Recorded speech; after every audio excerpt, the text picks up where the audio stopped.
informatique et les réseaux sociaux occupent une place centrale, il est essentiel que l'école donne aux élèves les savoirs correspondants, qu'elle les prépare à la citoyenneté numérique et aux métiers de demain.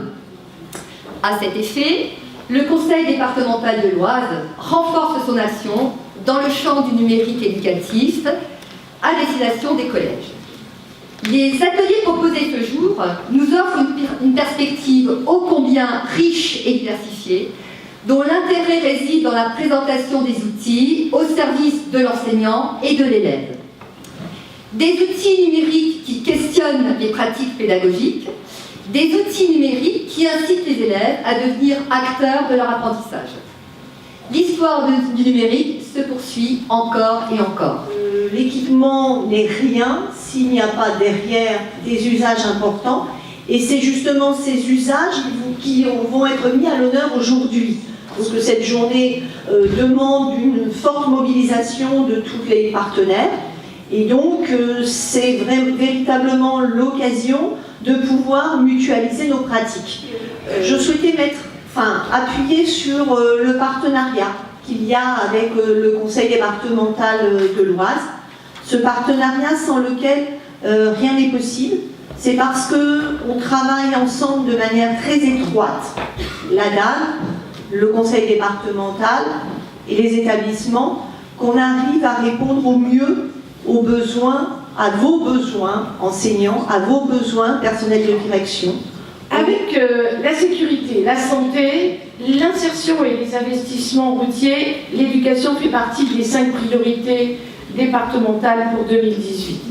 Les outils numériques dessinent un nouvel âge des relations entre le monde de l'enseignement scolaire, celui des collectivités et celui des parents. Il est donc indispensable de faire du numérique dans l'établissement un outil au service du développement des compétences des élèves et futurs citoyens.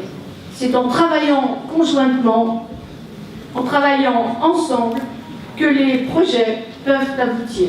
Je vous remercie. Ce matin, nous allons essayer de regarder finalement en quoi ces équipements numériques permettent de repenser cette forme scolaire. Donc on voit que les pratiques pédagogiques renouvelées qui intègrent le numérique impactent l'architecture scolaire. Le ministère a mené une réflexion autour d'un projet qui s'appelle Archiclass. Et ce projet permet justement d'apporter un accompagnement aux collectivités territoriales qui ont la maîtrise de ces sujets. Le but, on le voit à travers les témoignages, c'est d'aller vers la flexibilité des espaces et surtout la polyfonctionnalité. J'ai la chance d'accompagner le collège Compère-Morel, donc à Breteuil, dans le cadre d'un appel à projet qui s'appelait le Lab Éduc.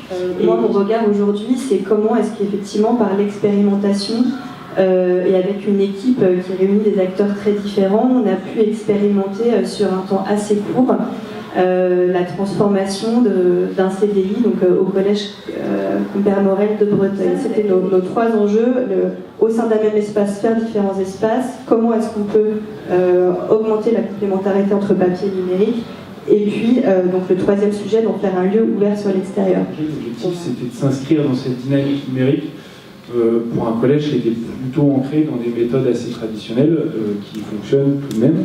Et notre rôle, à moi, au chef d'établissement et aux différentes personnes ressources qu'il peut y avoir au sein de l'établissement, ça a été d'être un facilitateur de la mise en place de ces classes mobiles.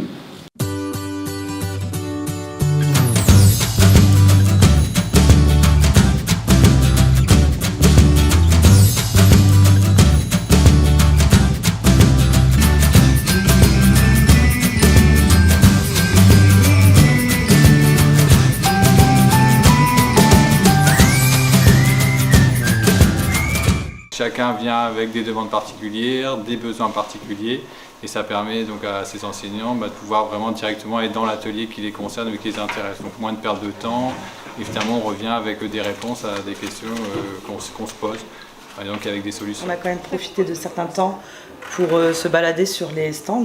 Ce qui est intéressant aussi, c'est l'échange avec les collègues qui viennent justement redemander des informations supplémentaires et qui attendent, qui avaient des attentes, et on essaie vraiment de répondre à leurs besoins et leurs attentes. Et puis en tant que quand je vois le programme, si j'étais participante, que j'avais un choix à faire, c'est compliqué parce que, je veux dire, c'est très riche, quoi. Il y a beaucoup de choses qui sont présentées, c'est bien. Je vais à la fois insister sur les dimensions éducatives, culturelles, mais aussi citoyennes, c'est-à-dire en lien directement avec des pratiques que vous pouvez mener ou que des éducateurs peuvent mener avec les jeunes, mais aussi sur notre compréhension des enjeux plus citoyens sur cette question aujourd'hui de l'information, de la désinformation, des rumeurs, de la manipulation, puisque en fait c'est des sujets d'actualité. La question de l'influence par les images, elle existe déjà, on l'a déjà avec nous. On peut déjà travailler sur de l'analyse sémiologique d'images et on peut travailler aussi sur les questions des images publicitaires. Vous pouvez le faire avec des jeunes, par exemple, entre le matin où ils se lèvent et puis quand ils arrivent, mettons, au collège, combien d'images ils ont été amenés à croiser dans le bus, en voiture, à l'entrée du... Voilà, etc. Comment ils sont déjà assaillis, toutes ces images, comment ils les ont intégrées. En fait, ils mettent assez loin, les adultes avec qui ils peuvent parler de ça, ils mettent assez loin, disons, la communauté éducative, au sens les parents, les enseignants, les animateurs, les éducateurs. Et là, on a de la reconquête à avoir. Et ça demande pas de compétences spécifiques éducation aux médias, à l'information.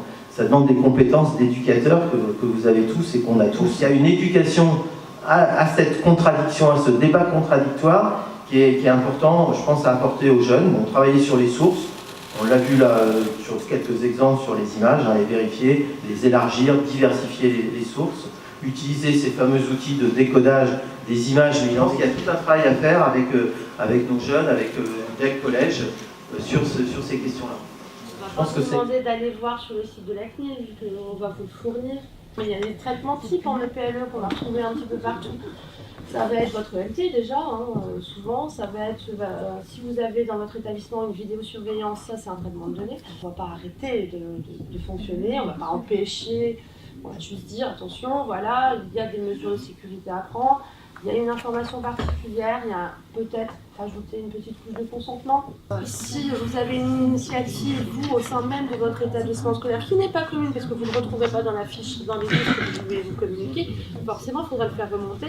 Et là, ça nécessitera un point de vigilance particulier. Et ça fera l'objet de la création d'une nouvelle fiche, en fait. Le tout, c'est comment créer des capsules contextualisées, c'est-à-dire qui sont liées à votre cours, à ce que vous faites, avec des outils relativement simples. Et Snip, tout ce qui est écrit, c'est dynamique, donc on peut faire vraiment plein de choses. On verra Cam Studio, qui lui, c'est un petit peu son opposé pour faire des tutoriels, c'est drôlement intéressant.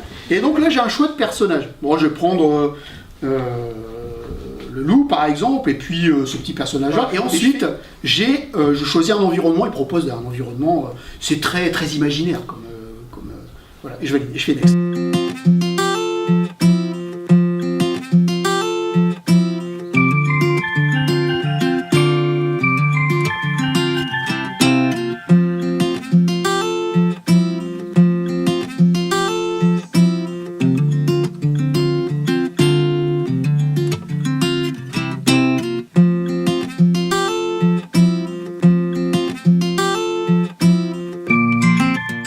C'est aussi un moyen, un levier entre guillemets pour accrocher leur attention qui est de plus en plus difficile quand même à capter. Le jeu, la première chose, c'est que le jeu stimule la motivation, hein, comme on l'a dit. Il se rattache à la notion d'amusement, qui n'est pas forcément compatible avec le scolaire, en tout cas qui ne se fait pas forcément naturellement. Il crée une émulation, à savoir qu'un élève qui joue à un jeu, il joue pour gagner. Si le jeu est trop simple, il n'y a pas d'intérêt. Si le jeu est trop compliqué, il n'y a pas d'intérêt non plus. La difficulté qu'on va avoir autour de notre création d'un jeu vidéo à visage pédagogique, c'est de trouver cette bascule entre difficultés qui ne soient pas péremptoires et puis intérêt qui pousse justement, ce que tu disais tout à l'heure, à développer des compétences. C'est vrai que c'est un investissement, hein. C'est pas donné comme matériel, mais le gros avantage c'est la fiabilité. Donc ça peut être utilisé par les élèves. C'est du Lego, c'est des briques, donc ça se démonte comme on le veut pour pouvoir faire différents projets. C'est solide, ça fonctionne bien, les capteurs sont fiables. Donc disons que c'est un bel investissement pour un établissement scolaire. Là, les robots, hier j'avais club justement avec les élèves, j'ai demandé aux élèves de les construire. Donc vous verrez, il y a 3 robots qui viennent du collège Albéric Montbert. Ils sont complètement différents.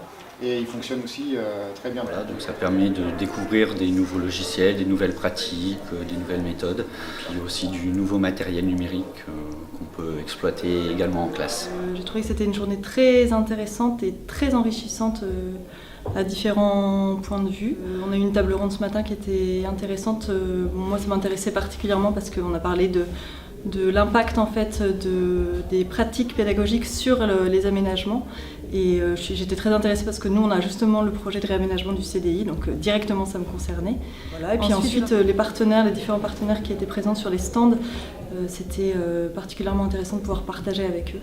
On met la bonne réponse en haut, A, B, C ou D, et l'enseignant scanne toutes les cartes. Vous avez reconnu l'appli. Est-ce que quelqu'un connaît cette appli?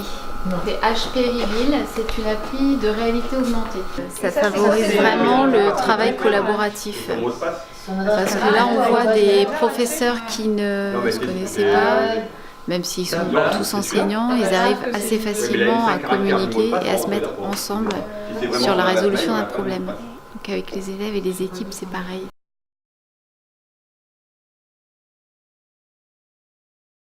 Les personnes qui sont concernées par exemple par un travail au sein du cycle 3, en CM1, CM2, 6e, qui veulent mettre en place un travail commun, peuvent communiquer par le biais de ce portail intranet académique et créer des documents collaboratifs. Simplement là on a un outil académique avec la protection des données personnelles. Pour modifier un module, tout simplement je l'ai dupliqué dans mes ressources, je vais aller le rechercher. Donc là, il n'apparaît pas, mais bon, on va faire plus simple. Ensuite, on peut intégrer des documents PDF ou Open Documents. Là, ce que je vous conseille, c'est de convertir en PDF avant. Je vous invite un petit peu à tester.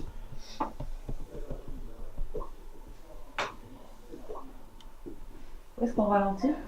Alors tu as un quart là, au-dessus de...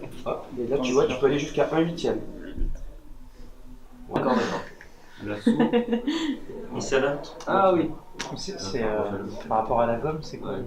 La gomme c'est plus précis, là c'est pour enlever quelque chose de plus important, que ça aille plus vite. Ouais, parce que l'école inclusive, c'est quoi? C'est quand on inclut des élèves, c'est dans le sens où, si vous voulez, il n'y a pas qu'on ne sait pas qu'il y a des élèves à besoins éducatifs particuliers, maintenant il y en a dans toutes les classes. Ce n'est plus à l'élève de s'intégrer dans une classe ordinaire, mais c'est plutôt aux enseignants de se demander comment ils vont pouvoir inclure la prise en compte de ces difficultés au sein de son enseignement pour finalement remettre au travail des élèves, par exemple, qui s'étaient exclus eux-mêmes d'un certain enseignement. Ces difficultés-là entraînent celles-ci, donc le manque de confiance, le rejet de l'école et la perte de motivation, et certains élèves s'isolent et sont en rupture de communication. Voilà, donc on a plusieurs types de réponses, et c'est là où c'est intéressant. Donc l'élève va dire « Ah super, j'ai mis comme mon voisin », mais on va pouvoir finalement créer aussi une petite interaction. Bon là, sur quelque chose de très simple, hein. C'est déjà, on va pouvoir retirer les réponses qui nous semblent fausses. Est-ce qu'on peut mettre un temps limité pour pas qu'ils aient le temps de regarder sur... Alors, c'est une question importante, hein, et on va voir qu'on ne peut pas limiter le temps par question. Par contre, si vous proposez un questionnaire, vous pouvez mélanger les questions et les réponses. D'accord? Ce qui fait que, donc c'est pour ça que ça va être important, c'est de savoir comment je propose mon questionnaire en fonction de ce que j'attends. C'est vrai que donc on commence toujours par une mise en situation. Alors ça peut être une question toute simple, ça peut être une capsule vidéo. Si vous êtes dans une classe inversée, ça peut être une capsule vidéo de votre cours, ce qui a retenu au niveau de votre cours. Ça peut être une image, ça peut être un lien vers un article, enfin c'est ce qu'on appelle la mise en situation. Barre d'espace. Dans la fenêtre clip que je vous ai présenté tout à l'heure, nom du clip que j'ai déposé. L'audio c'est le format, donc audio ça va être c'est plutôt des samples. On a mis les deux premières, il n'y a rien, c'est vide. D'accord. Celui-là il joue pas parce que c'est un instrument MIDI celui-là. D'accord. Donc là, si je veux jouer l'instrument MIDI, donc là ça tourne, il faut que j'aille en mode utilisateur, user. Ce qui est audio, c'est Wave ou AIFF, c'est l'équivalent Wave mais pour Apple.